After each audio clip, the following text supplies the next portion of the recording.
reserves. Australian travellers are the immediate focus of our activation efforts, given the ease of travel on the short-haul route and the fact that Australians constituted 40% of all our overseas visitors pre-COVID. The school holidays and Easter Anzac break in April are popular times to make the short hop across the Tasman.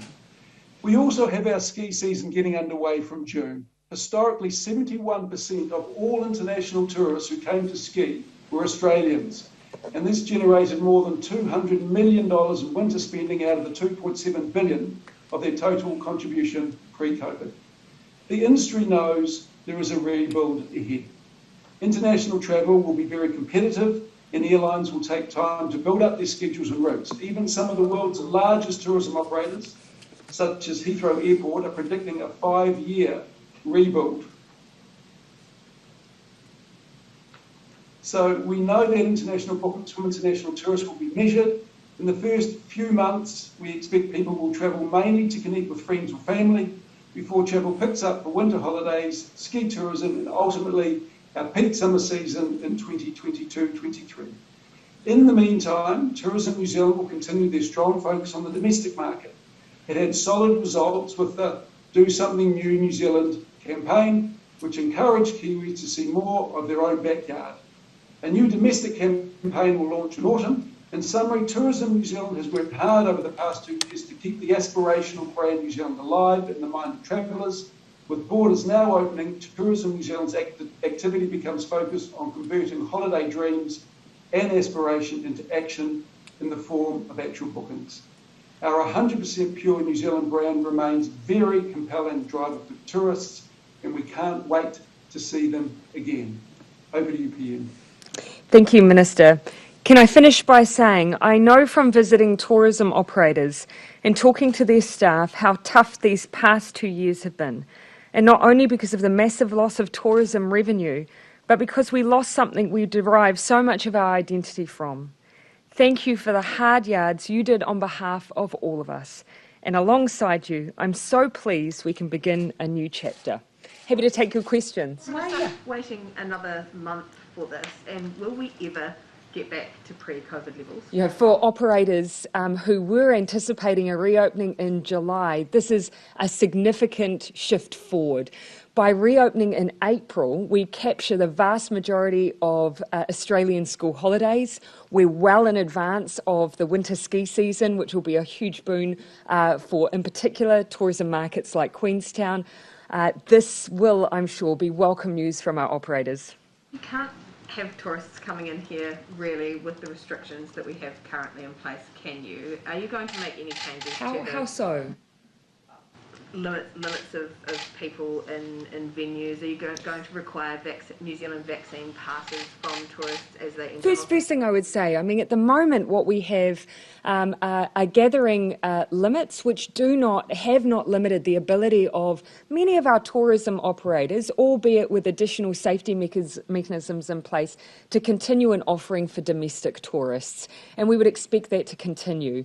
But also, we are taking a second look at the settings within our COVID protection framework, the use of vaccine passes and mandates. We've already indicated that those are likely to change in short order as we come off the top of our peak. It's unlikely that those vaccine passes will still be in force. Cabinet is considering all of that over the course of this week and next, and we'll have announcements to make on the future of those tools next week. Minister, the word dream was used a few times there by the Tourism Minister.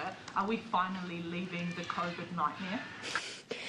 Look, we know COVID is still with us and will be with us for some time, but we are ready to safely move into a new chapter of our management of the pandemic. This brings with it, this change, huge economic opportunities for us. We will be a sought-after market. We're now known globally as not just being clean and green, but also being safe, so we know that we'll be in high demand. Going back on the issue of vaccine passes, will tourists be required to produce a vaccine certificate or similar? Well, as we've already indicated, once we come off the back of that Omicron peak, we've already indicated that we'll likely be able to drop the use of vaccine passes. We'll be making more announcements on the future of mandates, passes, and the way our COVID protection framework works next week. By April, they've got vaccine passes gone by April. Oh, look, whilst of course we need Cabinet to finalise those decisions, we have already indicated that we see that the role of vaccine passes, once we come through that first wave, changes. Of course, originally they were in place to protect from high-risk environments unvaccinated individuals. Once we come through this wave, many of them will have been exposed to COVID. It changes the need for them altogether. Yeah, Ben, I'm going to give you an opportunity. Thank you, Prime Minister. Is this a no ifs, no buts reopening? Obviously, previous suspensions and things have happened. Yeah. Can you give tourism operators the utmost certainty that they are after? We are reopening. And I'm asking our Australian family and friends to book their tickets. The Australian women's cricket team today have said it would be great to be able to play in front of their fans if they are to make the semi-finals and finals at the start of April.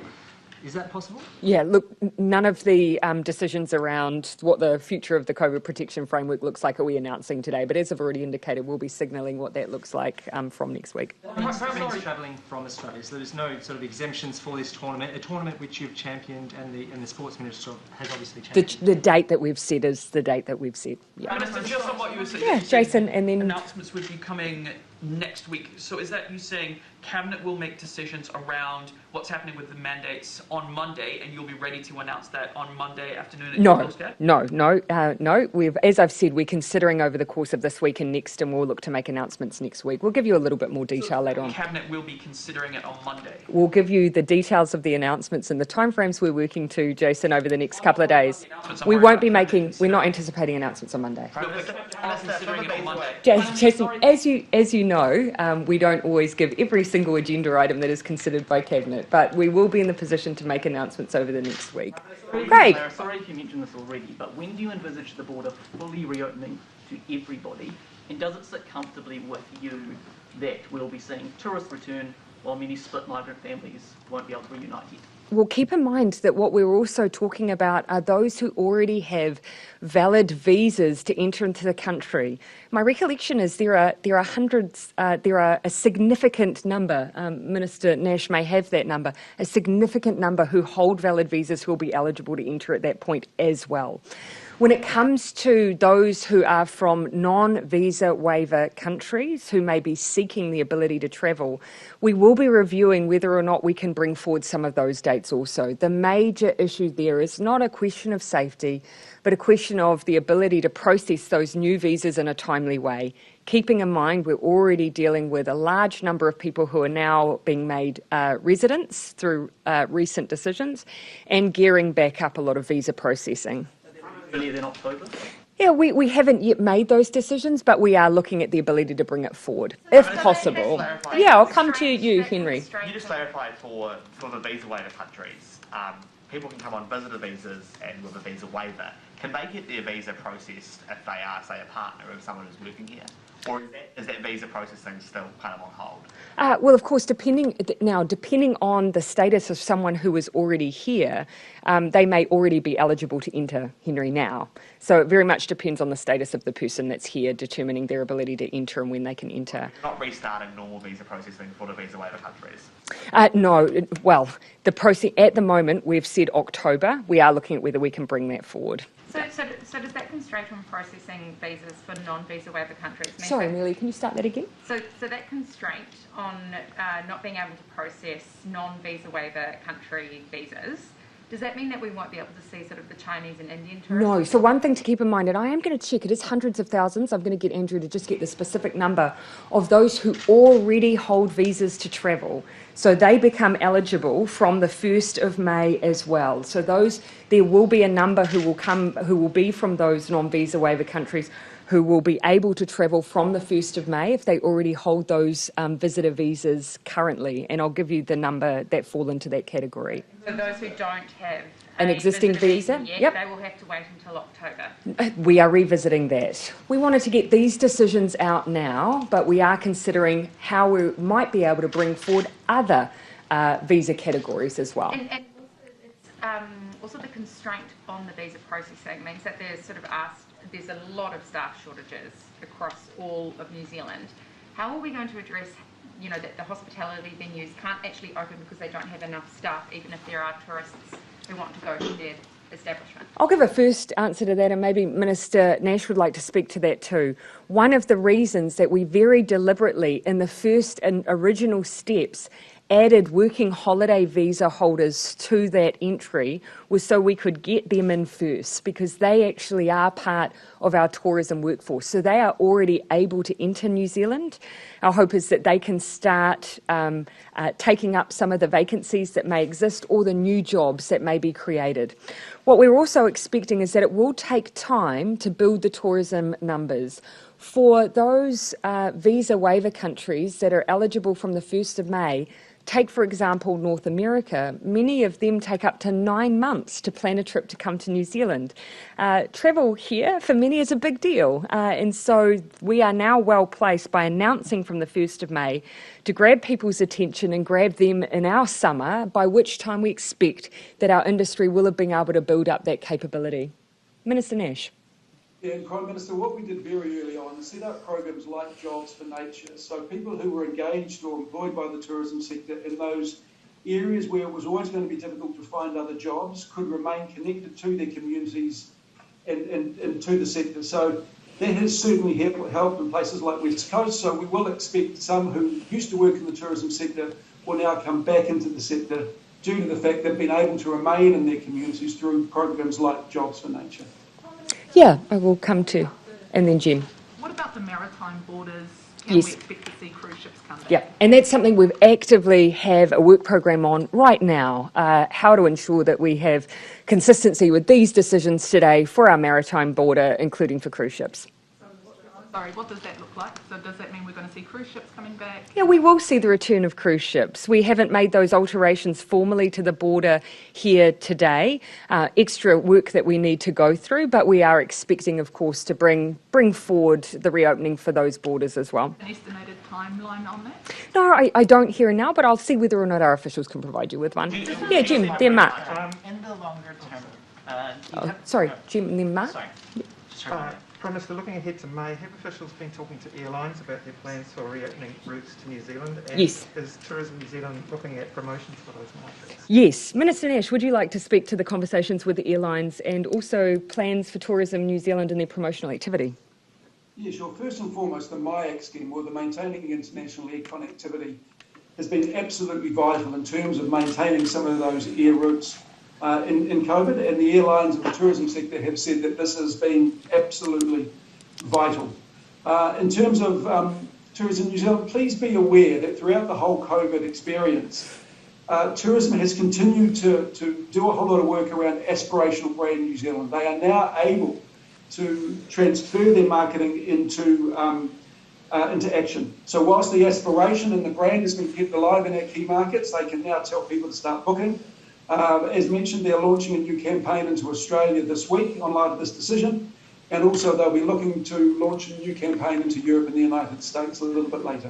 Minister Nash, I understand that in North America, our tourism officials have already been working on a trade fair in June and July, and they already are seeing very strong interest. So they've been poised and ready for this moment, and as the Minister have said, have kept New Zealand in people's minds across the course of the last 2 years, and now it's time for them to turn that into reality.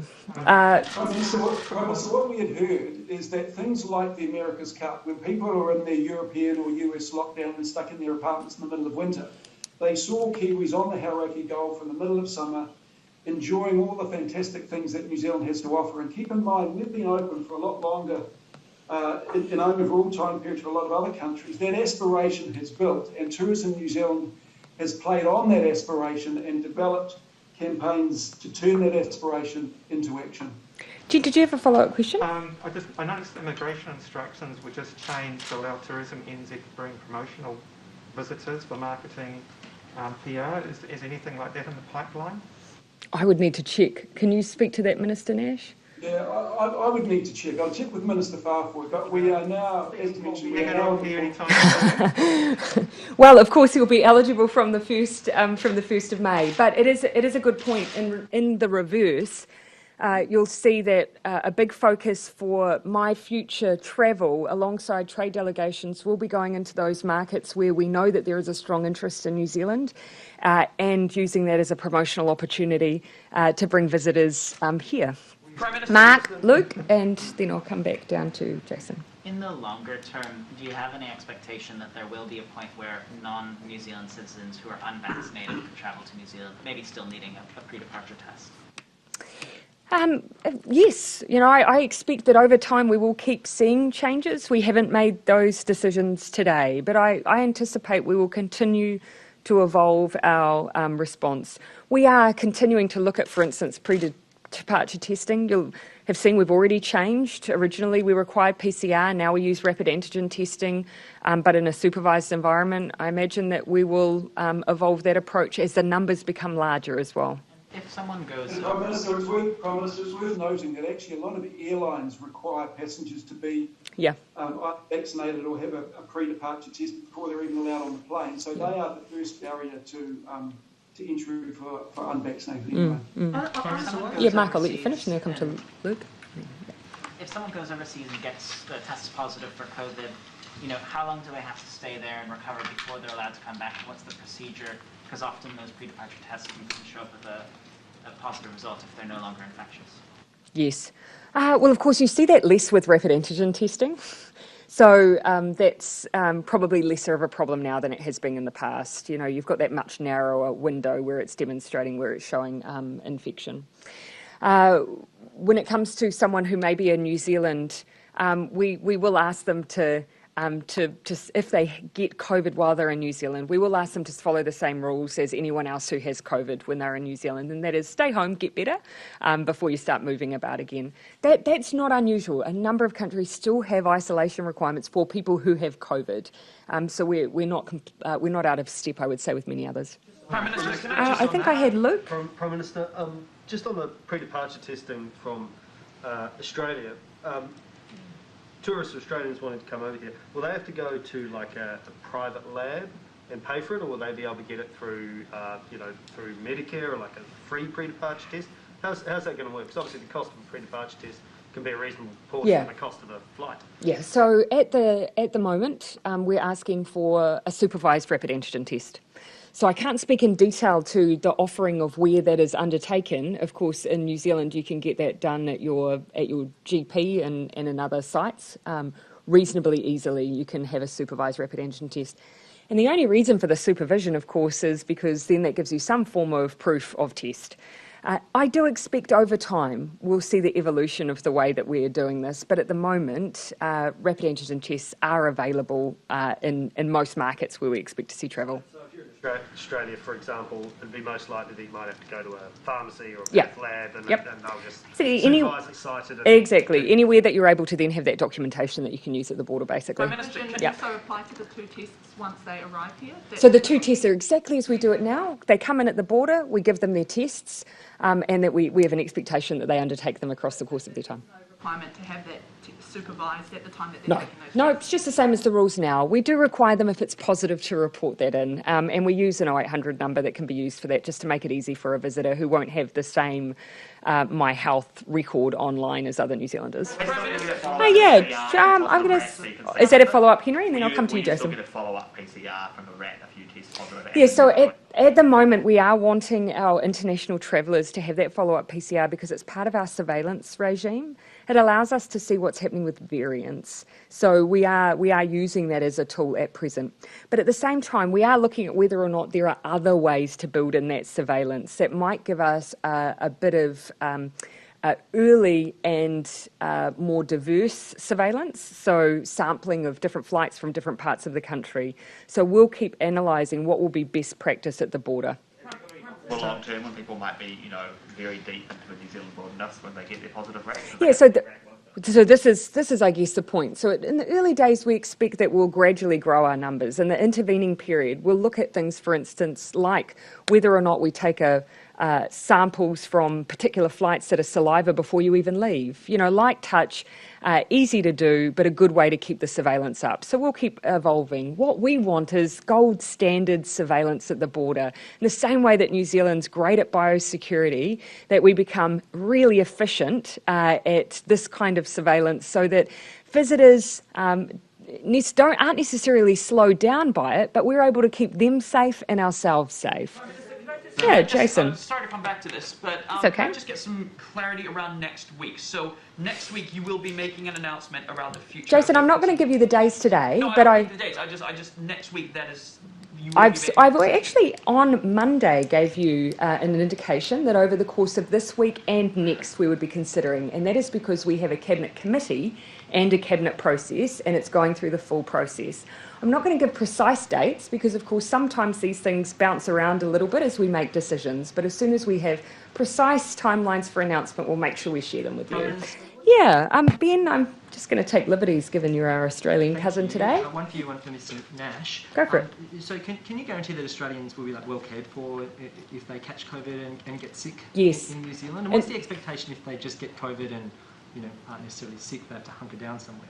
Yes, well, look, I'd like to consider that New Zealand has a gold standard regime for caring for people with COVID at home. Now, we make sure that where it needs to be light touch, it is, and where extra care is needed, it's provided. And so we'll look to make sure that people who are visiting, they already get a welcome pack, they already get their rats provided for them. And of course, if they register a positive rat, they would be part of our care at home system to make sure that they're well looked after. While I have the floor, I'll just add the exact numbers. We have 570,000 holders of a valid visitor visa currently offshore. Now, just for clarity, those visas are often multi-entry visas that can be held for up to 5 years, and they'll be held by, for instance, Chinese nationals and other non-visa waiver countries. So those are people who could enter under 1 May, just for a little bit of clarity. Sorry, just an extension on that. So if a traveller comes here, gets COVID, you're saying just have enough money in your back pocket to buy a hotel for a week and isolate? Yeah, so they would want to be prepared that should they have COVID, but I'd imagine that regardless, you'd want to be prepared at any time that should you need. Be prepared that if you need to stay in one place because you're sick. But that's with any travel. I've been stuck offshore with the flu before, and you just have to make sure that you've got provision to stay and recover safely. You've launched a new tourism campaign today. I think it's Stop Dreaming and Go, but this is very similar to Within Your Wildest Dreams, or perhaps the other way around, which is the tourism campaign from last year. It's just a rebadged campaign, isn't it? Oh, very similar, but it was very successful. Mm. And, one thing I would say is the only time we don't like you is on the sports field. The rest of the time we treat you like our brothers and sisters. So Australians are going to be well looked after, and we're going to love seeing you. But it is a similar campaign, but as mentioned, very successful. It resonated really strongly with Australians. That's what all our market research showed. And now is the time to push the go button again. Yeah, I'll come to Gemma and then Bernard. Yeah, Gemma. Just on vaccines, aside from New Zealand vaccine passes, is there a requirement for tourists to be vaccinated to get through the border? Yeah, so we do still, as Minister Nash has said, many airlines already require vaccinations for people to travel. And New Zealand is still requiring for non-citizens who are coming into the country to be vaccinated. But we use the same list of vaccines as the World Health Organization or those who are approved here. So a wide range of countries' current vaccines are accepted as being vaccinated here in New Zealand. People overseas apply for a New Zealand vaccine pass? I'd have to double check. We do have a process in order to be able to get a New Zealand vaccine pass, but I can assure you that this will not be prohibitive for a traveller here. If we are still using vaccine passes at that date, we will have a workable solution. But as I've already indicated, once we come down off that peak, we've not anticipated using them in the New Zealand system. Prime Minister, Okay, Bernard. Do you have any advice or any expectation of the numbers who might come here from Australia and elsewhere over the next year or so compared to what is normal? Yeah, Minister Nash, could I ask you to perhaps speak to that? Yeah, look, what we've seen globally is that tourism is slow to come back. In Australia, for example, they haven't had as many tourists as they thought they would, so we do know this is going to be a bit of a slow burn. One of the reasons, not the main reason, but one of the reasons for the date announced is we do capture the Australian school holidays, and obviously the Queenstown and other ski areas will be ready and geared up for Australian skiers. The thing we know about Australians is they are the nation that travels the most for skiing. And so, it is really difficult to tell at this point in time. As the Prime Minister said, those from European and American countries, it is an aspirational trip to come to New Zealand. People obviously save hard, and they plan long. So it will be interesting to see, but we're not expecting pre-COVID numbers in a great hurry. I mean, even the head of Heathrow said he's expecting 5 years. So, don't expect it overnight is what I will say. But in a competitive market where people are looking to bring tourists back, New Zealand is well placed.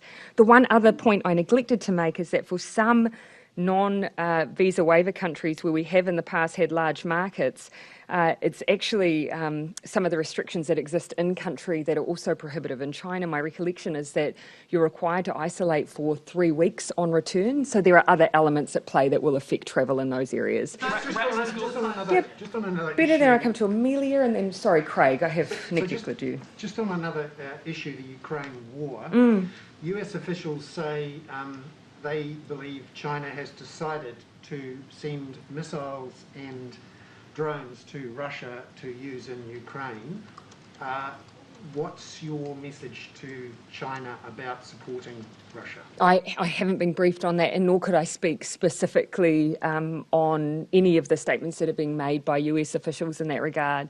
But we've been consistent, particularly with members of the Security Council of the United Nations, that we believe each member needs to take a strong stand on the invasion of Ukraine by Russia. China's stand is strong enough against? Well, I don't want to speak specifically on some of the claims that have been made, but we've also not wanted to make assumptions as to where they would sit on this, given that they have expressed support for the territorial integrity of Ukraine. I did say, Craig. School, rats in schools. Yeah. Is it sensible really to be using schools as a distribution centre for rats? I mean, it's another thing on top of a lot that they're already dealing with. I wouldn't describe it in that way. Look, we already have rats widely available for individuals who are symptomatic.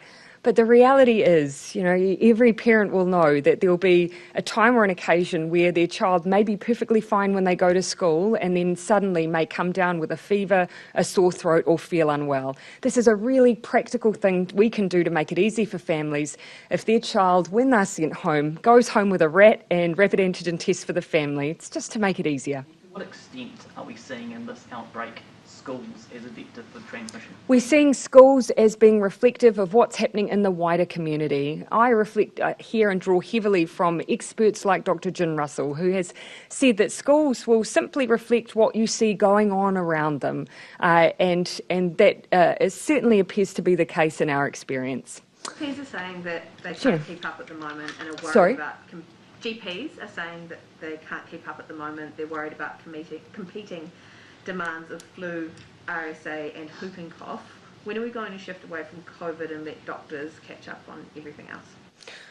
I would like of course, the situation where we didn't have our health professionals having to juggle COVID alongside, of course, the day-to-day ailments they're usually dealing with. What you've described are often winter-heavy ailments. One of the reasons why we have talked about still needing measures that help us get through winter and why we need the broader flu vaccine campaign that we've already announced is because we want to make sure we're well prepared for waves that are likely to come during the winter season when flu, RSV and others will also be present.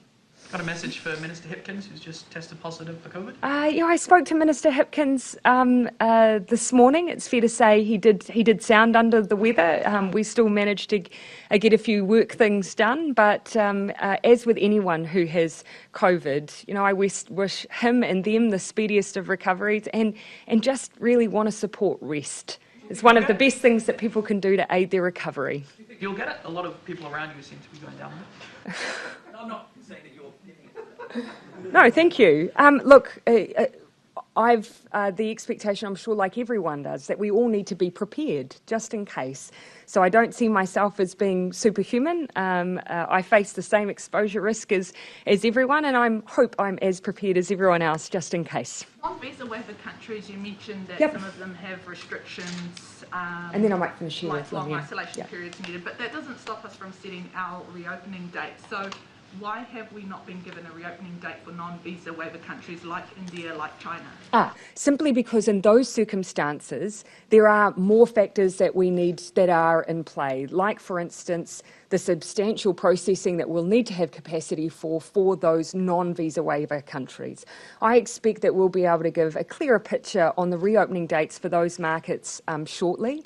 However, many of those markets aren't simply ready to travel as well. China has significant isolation requirements for returning travellers that will be a disincentive to come to New Zealand at this point. We just aren't prepared to take them. No, not at all. You'll see here that for those where we have already in play all of the ingredients, we are reopening. 1st of May for non-visa waiver countries, and also for the 570,000 people who already hold temporary visas. They are welcome. What we need to work through next is how we can ensure in a timely way the processing of visas for those other countries.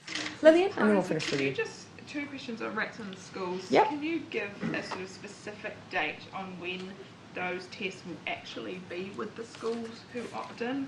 You know, would they be waiting 2 weeks or? No, that's not my understanding. I might come back to you with a specific date, but no, it's not something that we expect to take particularly long. In terms of It's coming from our central supplier to the Ministry of Health, so that's why it shouldn't take too long. securing a specific supply for school, Yep. why hasn't that happened sooner given the sort of disruption that we've seen for schools and for students and staff? And look, ultimately, there's, of course, through COVID, been disruption in a range of different workplaces and settings. What we wanted to consider here was the advantages of a different approach for RAT distribution. At the moment, everyone who's symptomatic is able to access free rapid antigen tests. This was about whether or not there were extra advantages to providing them in school rather than at those other really accessible points. What we've also done is provided surveillance testing for ECEs. That's an environment where we have children who aren't able to be vaccinated, who aren't able to wear masks, and for these good reasons for us to put extra surveillance in. Though that has been done sooner, though, given we're well aware that boosters are what is protecting us from Omicron, and a lot of these kids won't have been able to access boosters, let alone ECU, like you say, who can't be vaccinated. And again, what we've done is change the way that people are able to access tests. They can receive these tests already in their community.